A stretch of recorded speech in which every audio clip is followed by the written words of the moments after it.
Сарыжаз кәсіптік техникалық колледжі жатақхана тәрбиешісі Қасабеков Дәурен Айболатұлы. Саламатсыздар ма, құрметті студенттер? Бүгінгі тәрбие сағатымыздың тақырыбы ұранды ердің ұрпағы Қайсар. 7 мамыр отан қорғаушылар күніне арналады. Сабағымыздың мақсаты студенттерге отанын сүюге, ерлік көрсеткен батырлардың бойындағы ержүректілік, отан сүйгіштік, ұлтжандылық қасиеттерін дәріптеу, отанын, елін қорғай білуге тәрбиелеу. 1991 жылы 25 қазанда Қазақстан президентінің жарлығымен Қазақ КСР-ның мемлекеттік қорғаныс комитеті құрылды. Кейін республиканың қорғаныс мәселелерін толық түрде жеке шешуге көшуіне байланысты Қорғаныс комитеті Қазақстан Республикасының министрлігі болып қайта құрылды. 1992 жылдың 7 мамырында тәуелсіз елдің заңды құқықтарының негіздеріне және тәуелсіз мемлекеттер достығына қатысушы мемлекеттер арасындағы қол жеткен келісімдерге байланысты Қазақстан Республикасының президенті Нұрсұлтан Әбішұлы Назарбаевтың жарлығы шықты. Бұл жарлық бойынша Қазақстан аумағына орналасқан қарулы күштер өздерінің мүліктерімен қоса республиканың қарауына өтті. Жоғарғы бас қолбасшы ретінде қарулы күштерді басқаруды президент өз мойнына алды.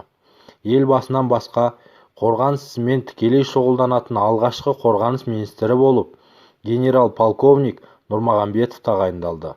Бұл күн Қазақстан Республикасының қарулы күштерінің құрылған күні болып құрылғандықтан 7 мамыр отан қорғаушылар күні деп жарияланды.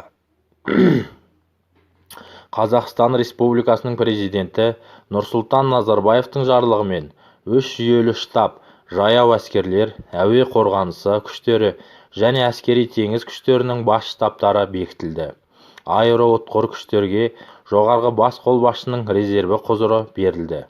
2001 жылдан Қазақстан 4 әскери, орталық, оңтүстік, батыс және шығыс округке бөлінді.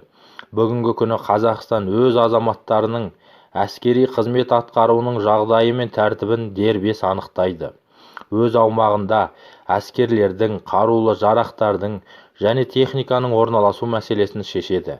Қазақстан Республикасының қарулы күштеріне жалпы мақсаттағы күштер, әуе қорғаныс күштері, мемлекеттік шекараны қорғау күштері және ұлттық гвардия мен ішкі әскерлер кіреді. Өз кезегіне қарай қарулы күштер түрлі бөлімдерден және әр түрлі құрамалар мен арнайы әскерлерден тұрады. 29 жылдық қалыптасу кезеңінде ұлттық әскер күштері азаматтардың еңсесін тіктеп, еркіндігін кеңейтіп, аянбай еңбек етуде. Әскеріміз жаңарып, оның күш-қуаты жылдан жылға нығаюда. Бұл күн қайсар мінезді ата-бабамыздың жауынгерлік дәстүрінің заңды жалғас тапқан күні.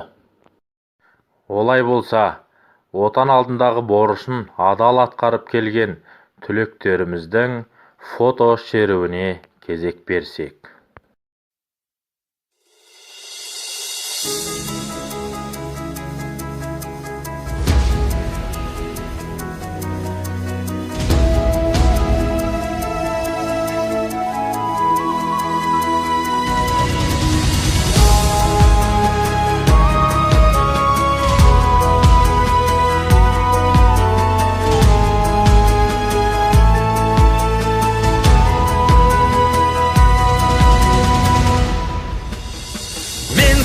Кім едім, қазақ деген ел едім, қанжармен тарап шашымды, қара шамды жебедім. Мен қазақ деген алдаспан, алдалаштың бас едім, омырауымды оқ тескен, оғыздың жерлі жас едім. Бұлан бір санды бұр едім, кеудеме намыс қайнатқан, астыма мінген жүйріктің желкесін жерге шайнатқан. Алдымдағы дұшпанға ақ жебе болып атылдым. Мен қазақ деген баһадүр, мен қазақ деген батырмын. Мен қазақ деген баһадүр, мен қазақ деген батырмын.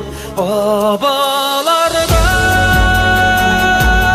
көзі жүрегімнің сөзі жалғызымның өзі